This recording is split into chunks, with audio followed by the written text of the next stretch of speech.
Yo, good day sa inyo mga par.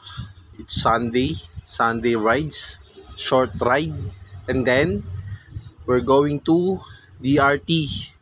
So, let's go guys, samahan nyo kami. Dalawa lang kami ni Pangs ngayon. Ayun nga pala siya, si Alex Flores. So, tara guys, let's go.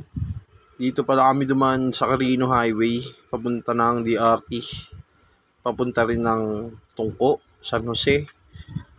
Sobrang traffic pala dito. Hindi ko inaasahan na ganito pala dito sa may Quirino Highway. Dahil ginagawa yung MRT 7. Yun na nga guys, napay-stop over nga muna kami dito sa gilid dahil nga ayaw gumana ng GoPro ko. Simula pala pag alis namin kanina, hindi na siya gumagana. Kaya mag-iipon na naman ako para makabili ako ng GoPro. Yung mas maganda na garantisadong matibay. Kahit nasira yung GoPro ko, tutuloy pa rin kami sa rides namin papuntang DRT. Dahil malapit na rin naman kami sa DRT. Siguro mga 30 minutes nandun na kami sa may Angat. After Angat, dire-diretso na lang siya hanggang DRT. So finally guys, dumating din kami dito sa Angat Arc. Tamang picture lang kami ni Pangs. Tamang pangin lang kami dito. Napakaganda ng view pala dito. So mamaya, rolling na kami papunta ng DRT. Let's go! Peace man! Sheesh! At ayun na nga guys, after namin sa Angat, rolling na kami papunta ng DRT.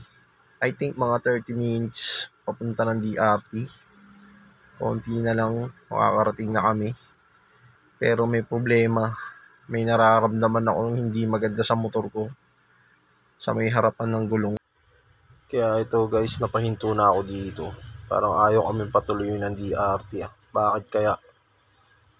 Pero yung ganun pa man, i-check ko yan para lang matuloy yung rides namin. Konting-konti na lang, malapit na kami sa arko ng DRT. Kaya ito, tamang check lang kung ano man yung nag-iingay dyan. Yun na nga mga par, tuloy pa rin yung rides namin ni Pangs papuntang DRT. Shoutout nga pala kanina sa motor shop, pinairam ako ng Allen wrench dahil lumuwag yung mga bolts ko sa disc. Kaya, sheesh! Salamat sa inyo boys. At ayun na nga mga par, dumating din kami dito sa DRT. Kaya tignan nyo kung ano yung mga gagawin namin dito. Tara, let's go!